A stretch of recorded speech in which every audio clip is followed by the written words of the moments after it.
बोलिए प्रेम से श्री सद्गुरु महाराज की जय। श्री सद्गुरु महाराज की जय। श्री सद्गुरु महाराज की जय। खिले कमल के पंखुरियों सम नयन सुशोभित है अभिराम। महर्षि में ही विशाल बुद्धिवर सादर बारंबार प्रणाम।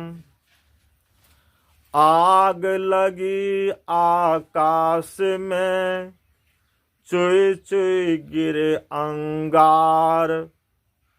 यदि न होते संत जना जल जाता संसार। साधु मिले सब दुख गए मंगल भय शरीर। वचन सुनत सब मिट गई जन्म मरण की पीर। वचन सुनत सब मिट गई जन्म मरण की पीर। बोलिए प्रेम से श्री सद्गुरु महाराज की जय। श्री सद्गुरु महाराज की जय। श्री सद्गुरु महाराज की जय। इस पवित्र स्थल पर पधारे हुए सभी गुरुजनों को मेरा नमन। सम्माननीय साधु समाज, परम आदरणीय धर्म प्रेमी सैनों तथा आदरणीय माताओं एवं भक्तिमती बहनों,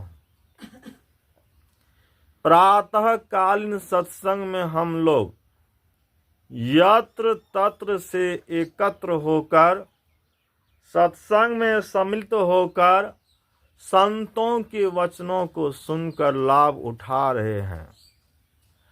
आज मैं जप ध्यान की महिमा के विषय में कहूंगा। हम लोग जप करते हैं। जप 4 प्रकार के होते हैं। वाचिक जप, उपांशु जप, सांस जप और मानस जप। वाचिक जप में जितना लाभ होता है उससे 10 गुना अधिक लाभ उपांशु जप में होता है। उपांशु जप में जितना लाभ होता है उससे 100 गुना अधिक लाभ सांस जप में होता है। और सांस जप में जितना लाभ होता है उससे 1000 गुना अधिक लाभ मानस जप में होता है। तो मानस जप सब जपों का राजा है, सब जपों का प्राण है। तो वाचिक जप कैसे करते हैं? वाचिक जप में जीभ हिलती है, ओष्ठ हिलता है और सब कोई आवाज सुन जाते हैं। इसका नाम है वाचिक जप। उपांशु जप में जीभ हिलती है, ओष्ठ हिलता है, कोई व्यक्ति आवाज नहीं सुनते, केवल अपने कान सुनते हैं। इस तरह जप हो उसे कहते हैं उपांशु जप। हम लोग सांस अंदर खींचते हैं, सांस बाहर छोड़ते हैं। सांस के आने जाने में जो जप होता है उसे कहते हैं सांस जप। अब मन ही मन जो जपा जाए, जीभ न हिले आ ओष्ठ न फरके। जो मन ही मन जपा जाए उसे कहते हैं मानस जप। तो मानस जप सब जपों का राजा है। मानस जप कैसे करेंगे?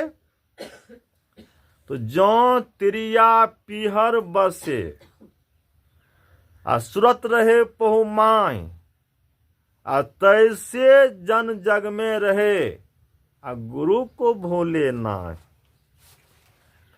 स्त्री नैहर में रहती है और ख्याल ससुराल में ला कर रखती है, सोचती है कि जब मैं ससुराल में थी तो समय पर पति के लिए भोजन बनाती थी, समय पर पति की सेवा करती थी, घर आंगन का सब काम करती थी,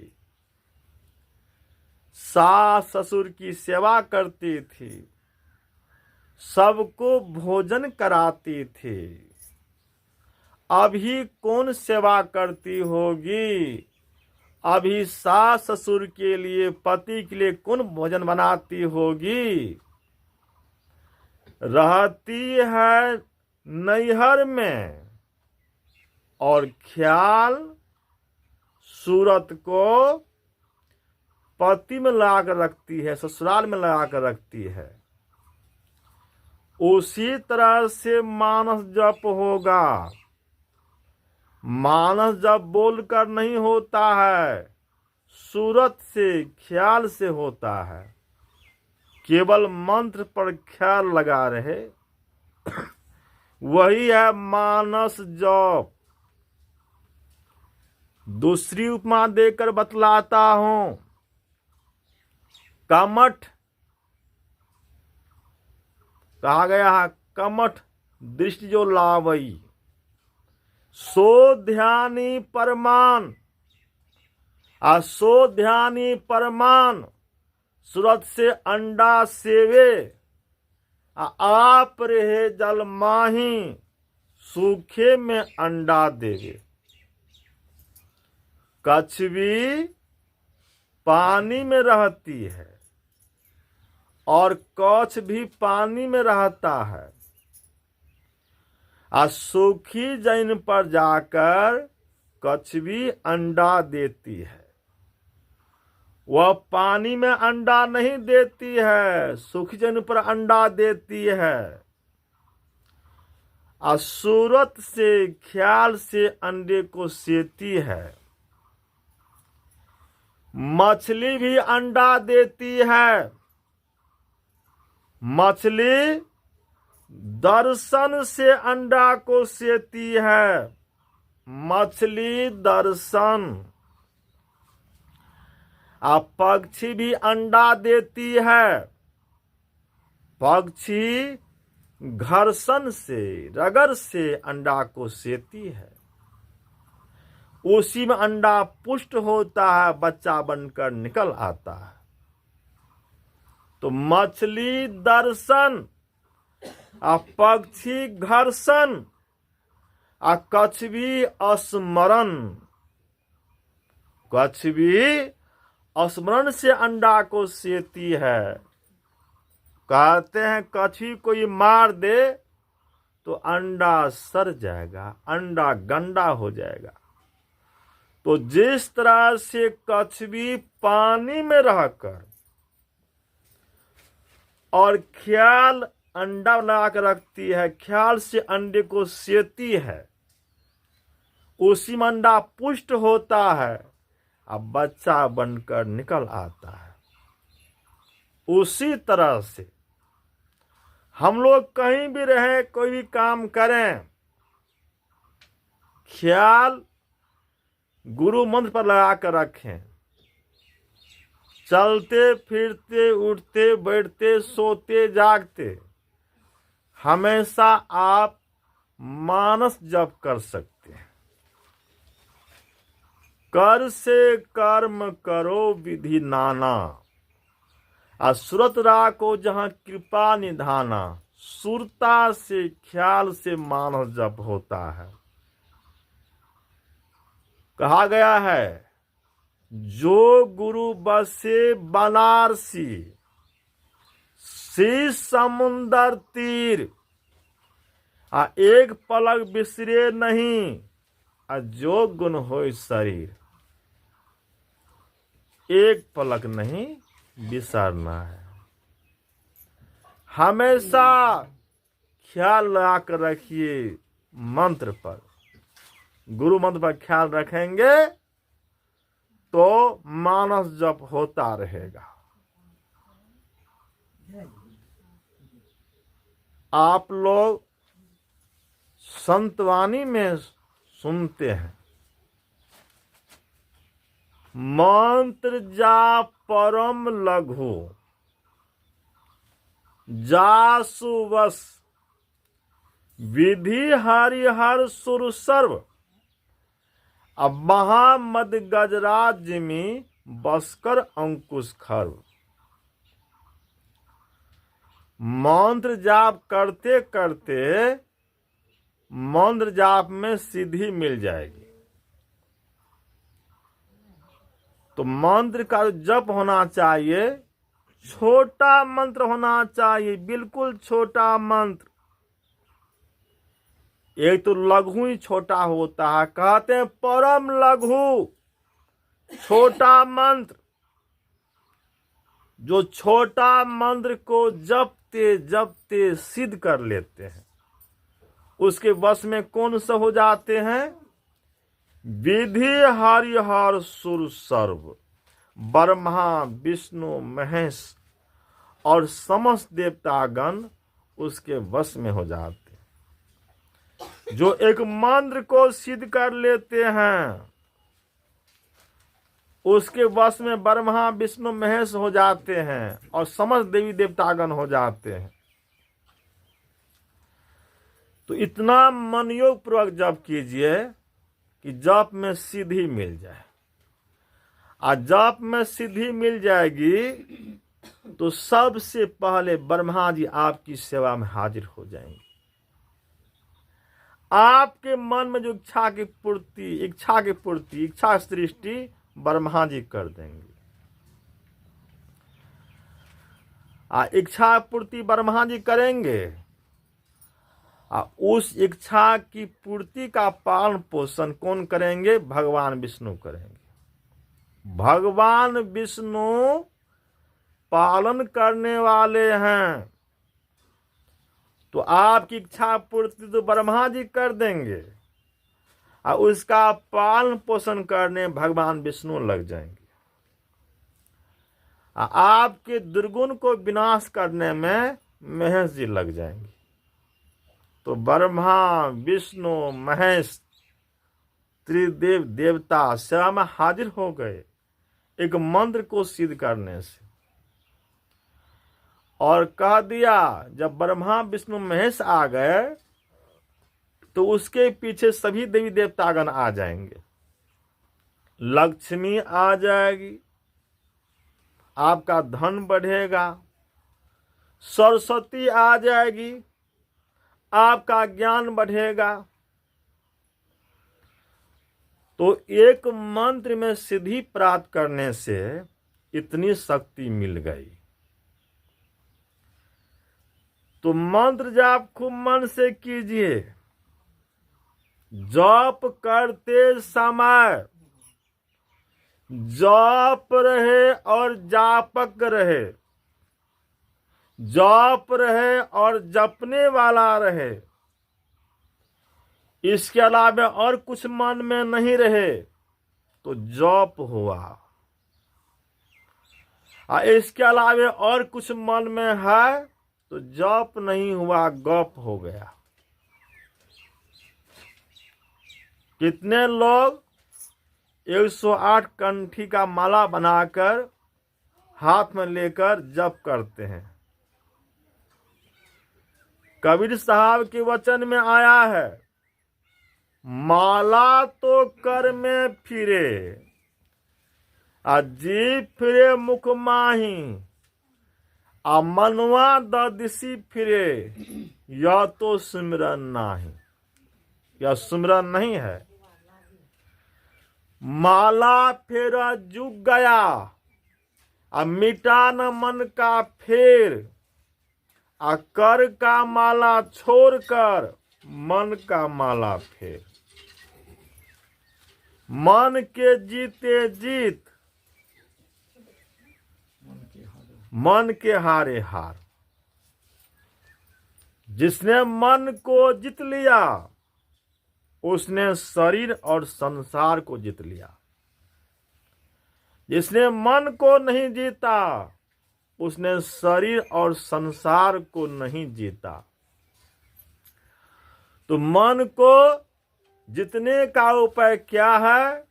यही मानस जप है। मानस जप ब्रेक का काम करता है। आप लोग देखते हैं कि ड्राइवर साहब गाड़ी चलाते हैं, गाड़ी जा रही है।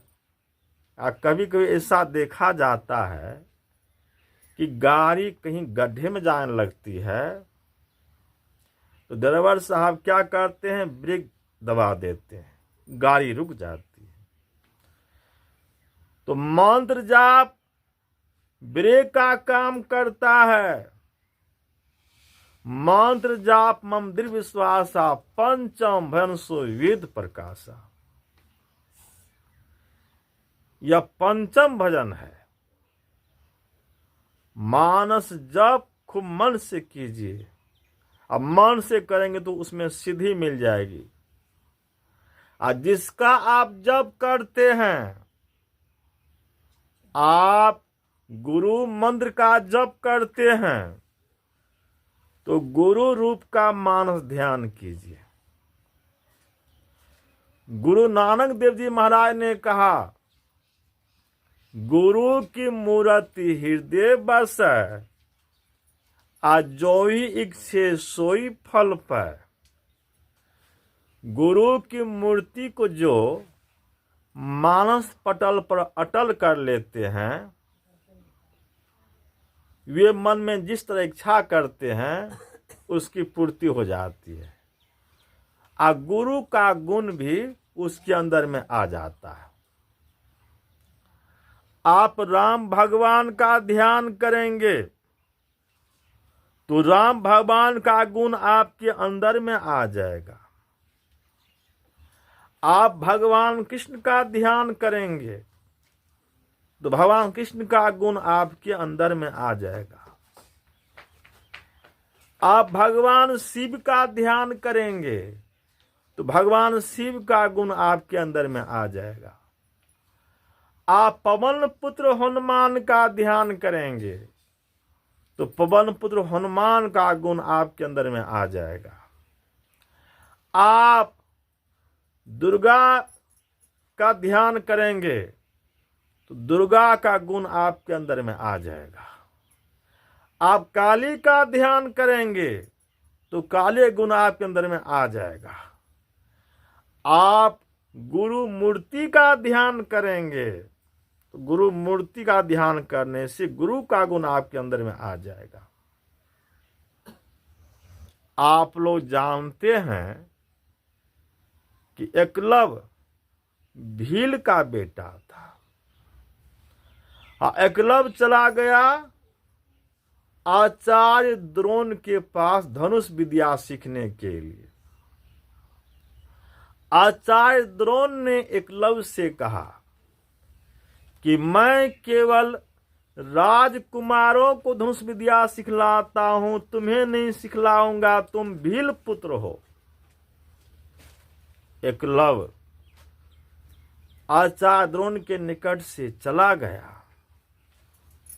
और मन में ठान लिया कि ये हमारे गुरु हुए, इनको मैं अपना गुरु मानता हूं। मन में गुरु मान लिया कि मैं इनको गुरु मानता हूं। और जहां एकलव्य रह रहा था वहां जाकर आचार्य द्रोण की मूर्ति स्थापित कर दिया। मूर्ति बनाकर स्थापित कर दिया। उसके आगे आसन लगाकर बैठ गया। आचार्य द्रोण की मूर्ति का मानस ध्यान करने लग गया। मानस ध्यान करते करते मानस ध्यान वह निपुण हो गया। अब होता क्या है, तो आचार्य द्रोण के अंदर जिस तरह का ज्ञान था, सारा ज्ञान एकलव्य के अंदर आ गया। केवल ध्यान करने से आचार्य द्रोण का सारा ज्ञान एकलव्य के अंदर में आ गया, केवल मानस ध्यान करने से। एक समय की बात है, आचार्य द्रोण राजकुमारों को संग लेकर जंगल में घूम रहे थे। उसके साथ में एक कुत्ता भी था। तो कुत्ता का स्वभाव होता है दौड़कर आगे चला जाना, फिर पीछे मुड़ जाना। तो कुत्ता दौड़ते दौड़ते दौड़ते दौड़ते वहां चला गया जहां एकलव्य ध्यान कर रहा था। और वहां जाकर खूब जोर से भूकने लग गया। एकलव्य का ध्यान टूट गया। एकलव्य तरकस से बाण निकाल कर धनुष पर चढ़ाकर इतना बाण कुत्ता के मुंह में मार दिया कि कुत्ता का मुंह बाण से भर गया। एक बूंद खून नहीं निकला। फिर वापस लौटकर कुत्ता चला गया आचार्य द्रोण के पास। आचार्य द्रोण और राजकुमार लोग देखकर आश्चर्य में पड़ गए। ये कौन ऐसा आदमी है कि कुत्ता के मुंह में बाण से भर दिया, एक बूंद खून नहीं निकला। जितने राजकुमार लोग थे सभी कहने लग गए, गुरुदेव देखिए, कुत्ता के मुंह में बाण से भर गया, एक बूंद खून नहीं निकला। यह ज्ञान आपने किसको सिखलाया, किसको बताया? अर्जुन ने कहा आचार्य द्रोण से, गुरुदेव आपने कहा था कि तुमसे ज्यादा किसी को नहीं सिखलाऊंगा। हमसे ज्यादा आप किसको सिखला दी? आचार्य द्रोण ने राजकुमारों से कहा, चलो आगे इसका भेद खुल जाएगा। आगे आगे कुत्ता जाने लग गया। उसके पीछे आचार्य द्रोण जाने लग गए। उसके पीछे राजकुमार लोग जाने लग गए। कुत्ता जाते जाते जहां एकलव्य ध्यान कर रहा था वहां कुत्ता चला गया और वहां जाकर बिल्कुल वह खड़ा हो गया। आचार्य द्रोण ने सोचा कि इसी का काम होगा, यही जो भील पुत्र एकलव्य है इसी का काम होगा। तो आचार्य द्रोण ने एकलव्य से पूछा कि तुमने कुत्ता में बाण से भर दिया? तो एकलव्य ने कहा, हाँ, मैं ध्यान कर रहा था। अब मेरे पास कुत्ता आकर खूब जोर से भूकने लग गया। मेरा ध्यान भंग हो गया। मैं तरकस से बाण निकाल कर धनुष पर चढ़ाकर इतना बाण कुत्ता में मार दिया, कुत्ता में बाण से भर गया, एक बूंद खून नहीं निकला। तो आचार्य द्रोण ने पूछा, यह ज्ञान तुमने किससे सीखा? कौन बताया? तुमने यह ज्ञान कहां प्राप्त किया? एकलव्य ने आचार्य द्रोण से कहा कि मैंने आपसे प्राप्त किया। आचार्य द्रोण ने एकलव्य से पूछा, मैंने तुम्हें कब बतलाया? तो एकलव्य ने कहा आचार्य द्रोण से कि मैं आपके पास गया था धनुष विद्या सीखने के लिए। आपने मुझसे कहा कि मैं केवल राजकुमारों को धनुष विद्या सिखलाता हूं, तुम्हें नहीं सिखलाऊंगा, तुम भील पुत्र हो। तो मैं आपके निकट से आ गया, आपको मन ही मन गुरु मान लिया। गुरु मानकर आपके निकट से आ गया और आकर आपकी मूर्ति बनाकर स्थापित कर दिया। अब मूर्ति आगे आसन लाकर बैठ गया, आपकी मूर्ति का मानस ध्यान करने लग गया। मानस ध्यान जब बन गया तो आपका सारा ज्ञान मेरे अंदर आ गया। बोलिए प्रेम से श्री सद्गुरु महाराज की। सारा ज्ञान मेरे अंदर आ गया, केवल मैंने ध्यान करने से प्राप्त कर लिया। तो आप ही तो हमारे गुरु है। मैंने किसी से नहीं सीखा, आपसे सीखा। आचार्य द्रोण ने एकलव्य से कहा कि तुमने ध्यान करके मेरे ज्ञान को प्राप्त कर लिया। गुरु दक्षिणा तो नहीं दिया, गुरु दक्षिणा दो।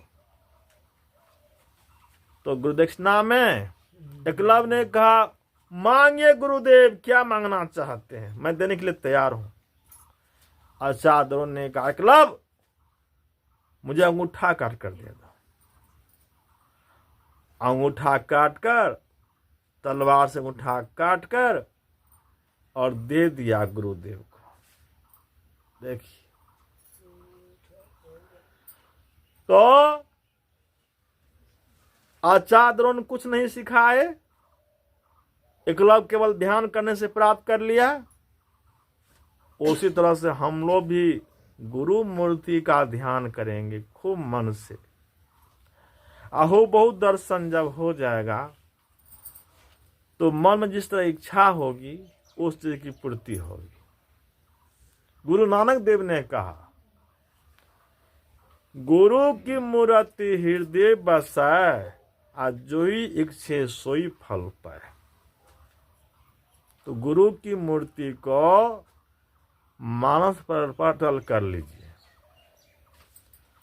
तो मानस ध्यान में आप निपुण हो जाएंगे तो दृष्टियोग करने की योग्यता आप में आ जाएगी।